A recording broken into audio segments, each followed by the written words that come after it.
দুনিয়া যতই সাজাও বান্দা মনে রাখো তুমিও থাকতা না, দুনিয়াও থাকতো না। তুমিও যেমন মৃত্যু হবে, এই কায়নাতেরও মৃত্যু হবে। এই দুনিয়ার প্রত্যেক মানুষের মৃত্যু হলে সেটারে মৌত বলে, আর একদিন গোটা সৃষ্টি জগতের মৃত্যু হবে সেটারে কিয়ামত বলে। সেটারে কিয়ামত বলে। কেউ থাকবে না, আল্লাহ কথাটা বারবার মনে করাইছে। তোমার যেমন মৃত্যু হবে, সৃষ্টি জগতেরও মৃত্যু হবে। ইজাস সামাউন ফাতারাত ওয়া ইদাল কাওয়াকিবুন তাসারাত। আল্লাহ বলেন ইজাস শামসু কুফিরাত। আল্লাহ তাআলা এভাবে বারবার বলছেন ইজাস সামাউন শাক্কাত, আসমান ভেঙে যাবে, চূর্ণ বিচূর্ণ হয়ে যাবে, তারকারাজি খসে খসে পড়বে, সূর্য চন্দ্র আলোহীন হয়ে পড়বে। আল্লাহ তাআলা বলেন ইদা রাজ্জাতিল আরদু রাজ্জা, জমিন পাউডারের মতো রেজা রেজা পাউডার হয়ে যাবে।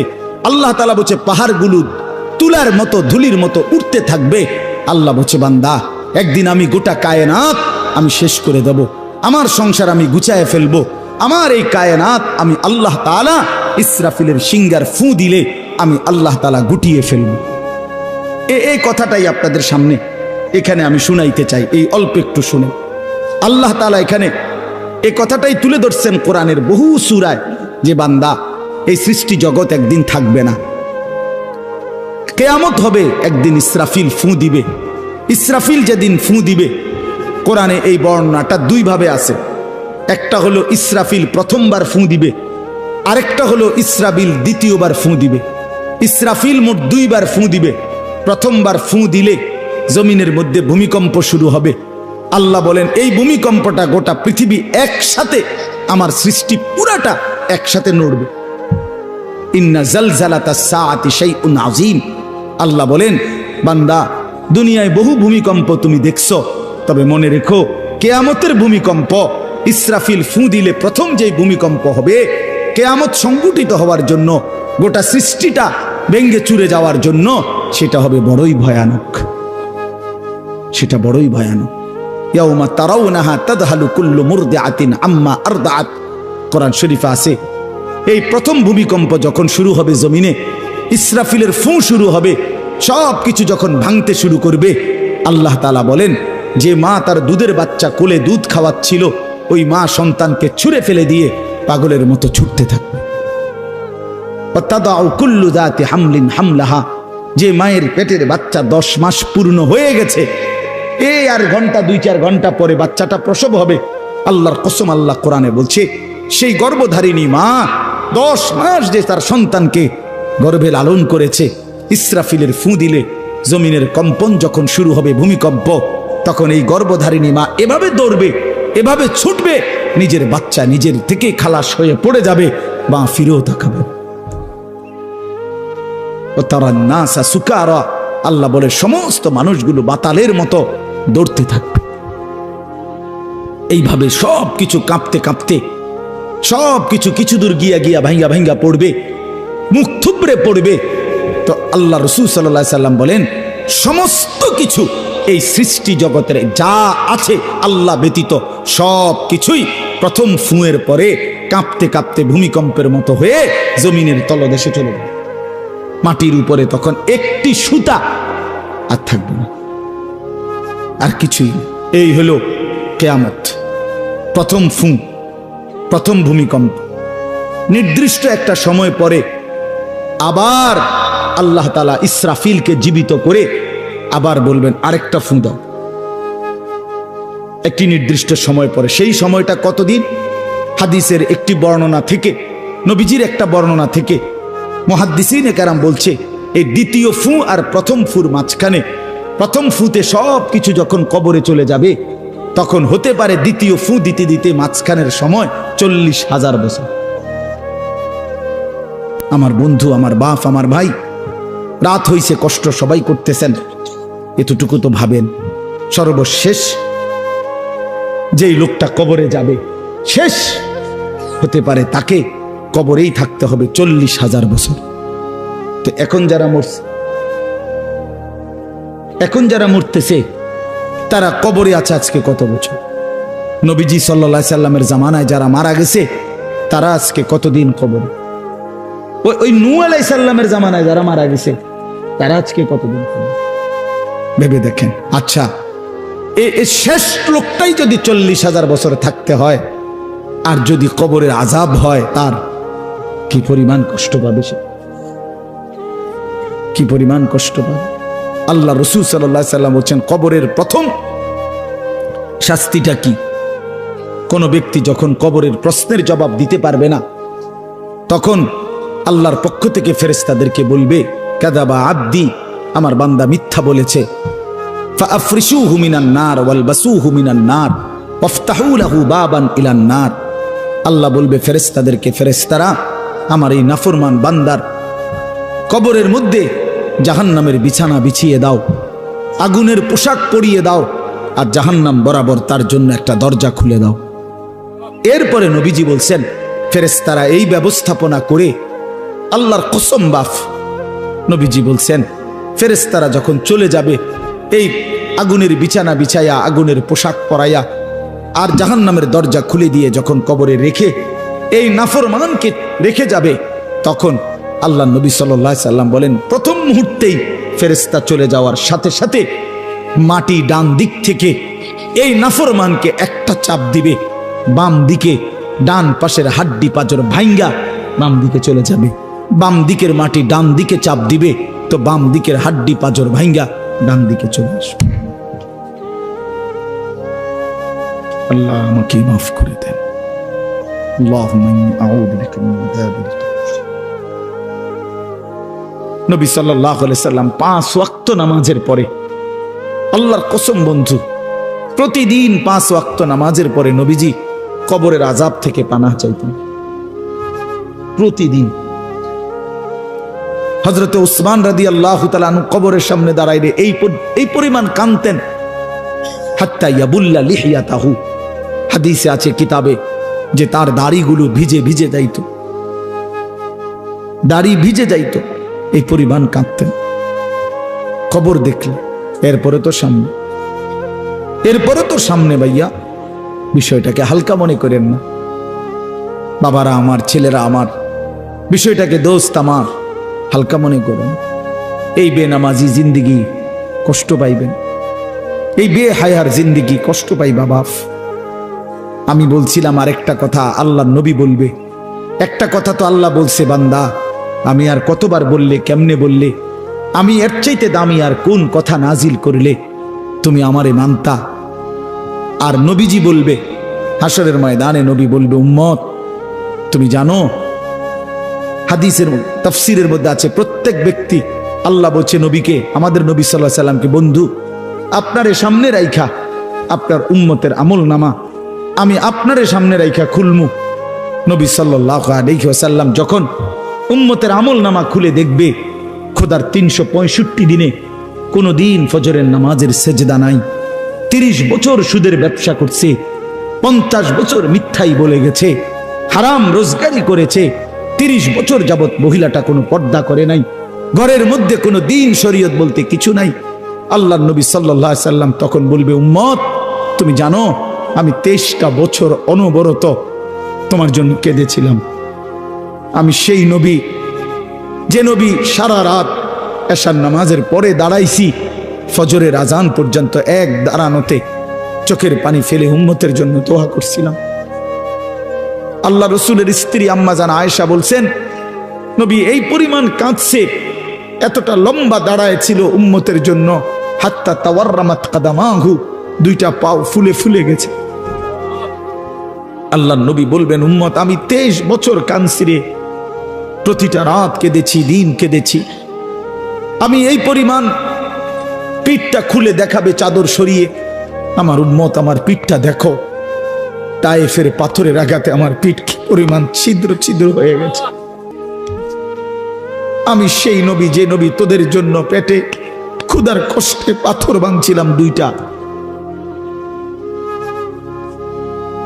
আমি উহুদের ময়দানে দান দান শহীদ করে রক্ত মাখা শরীর নিয়ে বেহুশ হয়ে লম্বা সময় পড়েছিলাম।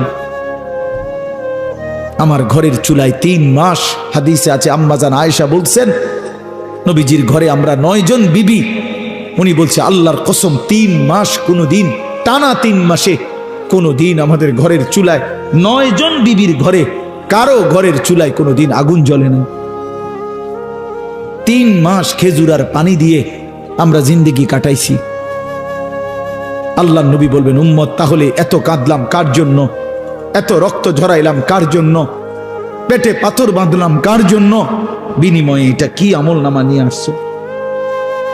ছেলেরা বলো ভাই, একটা ছেলে বলো রাসূলুল্লাহ সাল্লাল্লাহু আলাইহি ওয়াসাল্লামের সুপারিশটা একটা মামুলি ব্যাপার। রাসূলুল্লাহ সাল্লাল্লাহু আলাইহি ওয়াসাল্লাম বলবে, উম্মত এটা কি আনলাম আমি এই আমল নামা নিয়া, আমার মতো এত বড় শ্রেষ্ঠ রাসূলের উম্মত তুমি, আমি মালিকের সামনে দাঁড়ামু কেমনে, এটা দেখামু কেমনে? আরে চেয়ারম্যান ভাই, আপনি কেমনে দেখাইবেন? আপনার অনুসারী যদি, আপনার অঞ্চলের একজন মানুষের যদি পুরাটা পৃষ্ঠার মধ্যে 110টা মামলা থাকে, আপনি তার জন্য কেমনে নেবেন? আপনি একজন উপরস্থ পদস্থ কর্মকর্তার কাছে আপনি কিভাবে সুপারিশ করবেন? বেটা তোর তো কিছুই নাই বেটা, শুধুই অপরাধ আর অপরাধ ছাড়া। তো এই বেচারা লজ্জিত হবে কিনা বলেন না কেন? তো নবী সাল্লাল্লাহু আলাইহি সাল্লাম বলবেন, উম্মত তুই আমার মতো শ্রেষ্ঠতম রাসূলের মাথাটা তো ছোট করে ফেললি, তুই তো আমার উম্মত, তুই এটা কি আনলা? আমি কেমনে দেখাবো এটা আমার মালিকের সামনে যে রব্বুল আলামিন এটা আমার উম্মতের আমল নামা? ওফ, চলেন ভাই,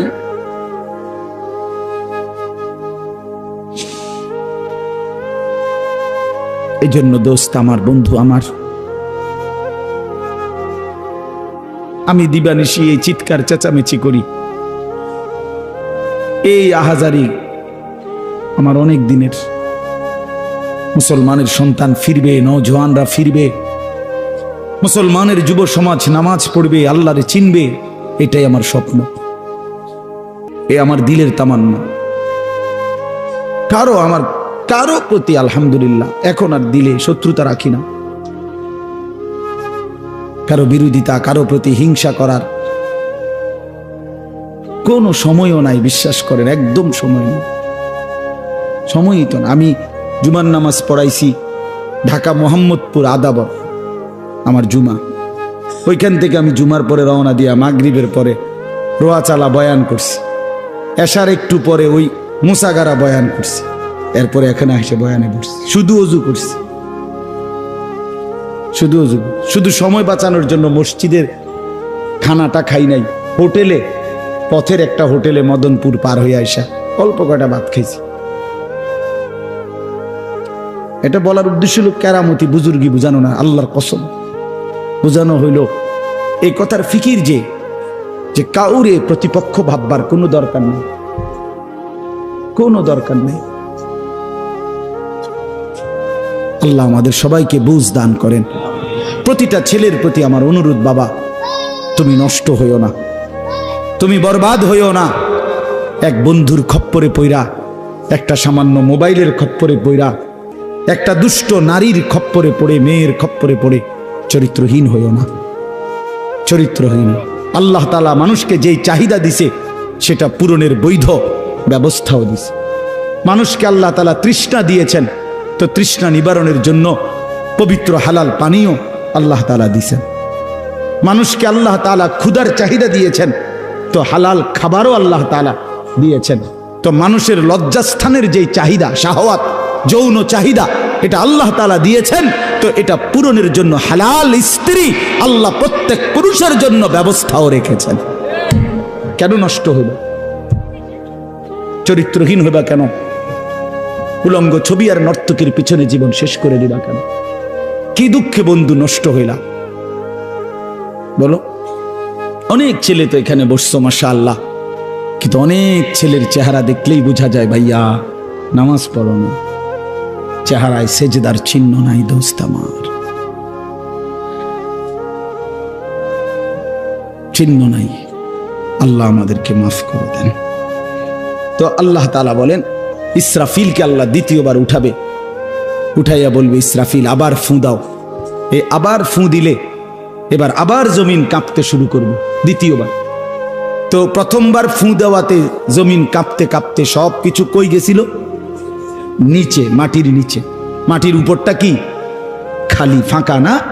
এইবার দ্বিতীয়বার যখন ইসরাফিল ফুঁ দিবে, মাটি কাঁপতে কাঁপতে ভূমিকম্প শুরু হলে এবার জমিনের সমস্ত কিছু ভিতরে যেগুলো ছিল সব কিছু জমিনের উপরে উঠে আসবে, একেবারে একটা সুতা সহ।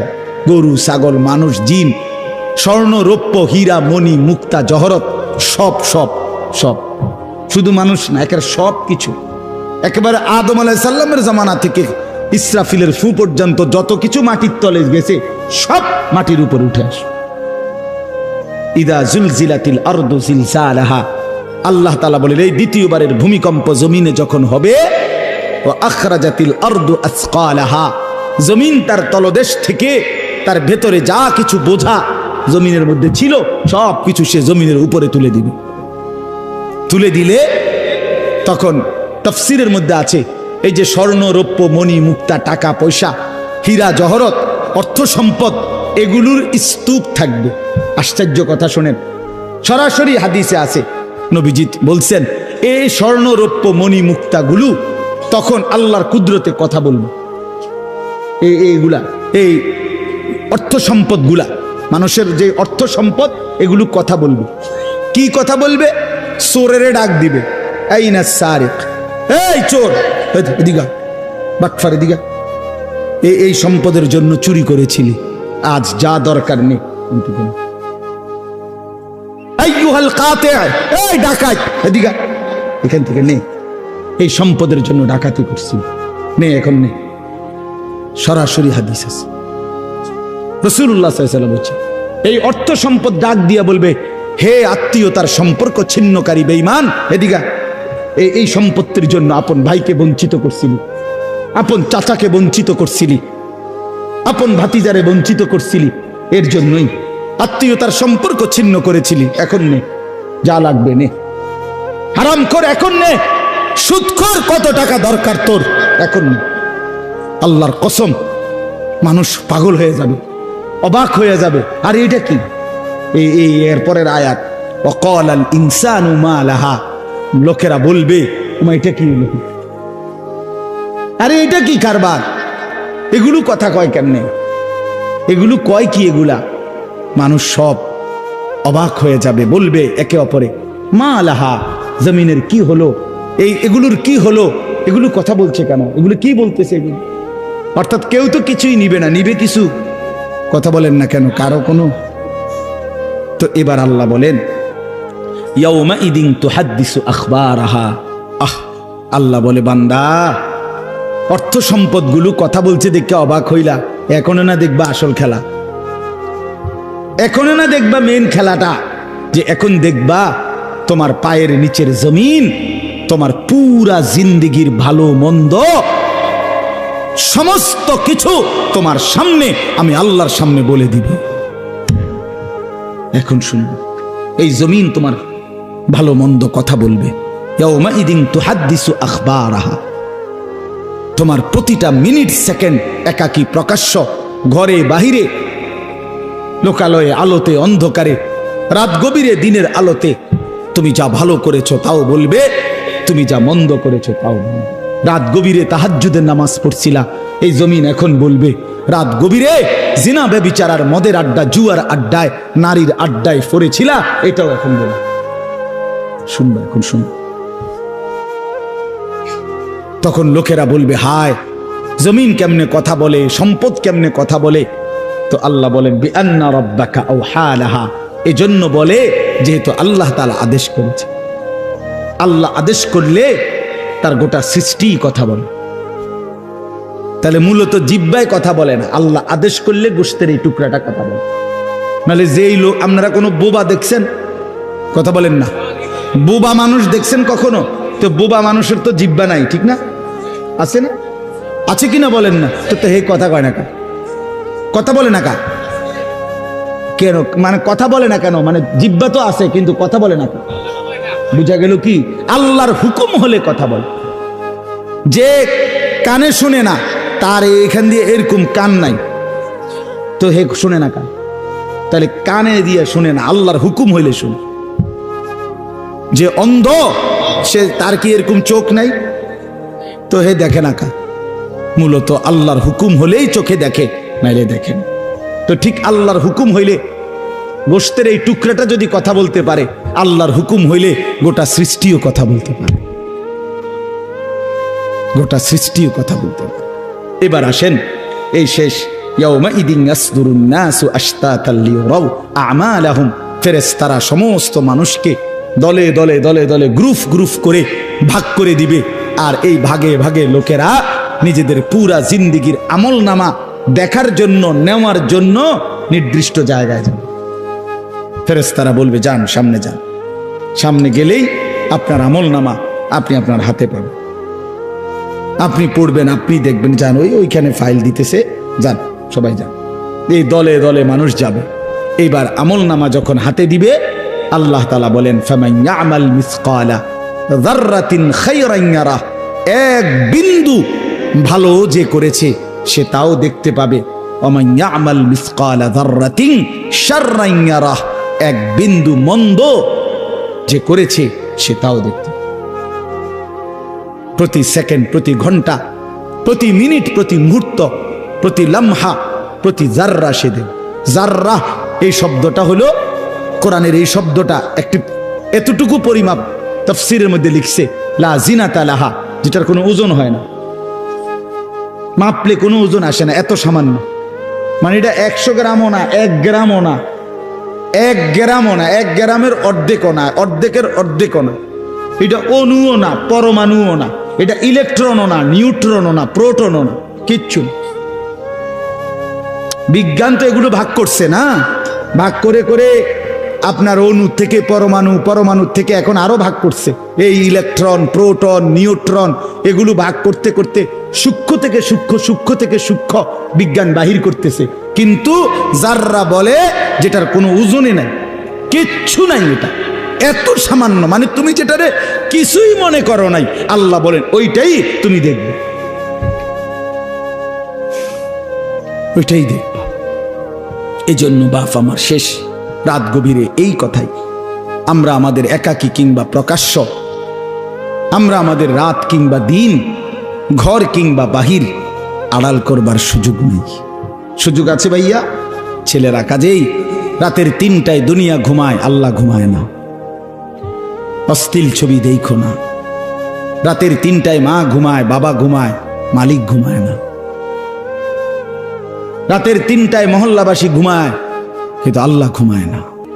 আলাম ইয়ালাম বিআন্নাল্লাহা ইয়ারা, আল্লাহ বলে বান্দা তুমি জানো আমি কিন্তু সারাক্ষণ তোমাকে দেখি। কতক্ষণ? কতক্ষণ? আল্লাহ দেখেন কখন? সারা। এই জন্য আমরা প্রত্যেকে ইনশাআল্লাহ নিয়ত করি যে আমরা আমাদের আখিরাতকে ভাববো, ফিকির করব।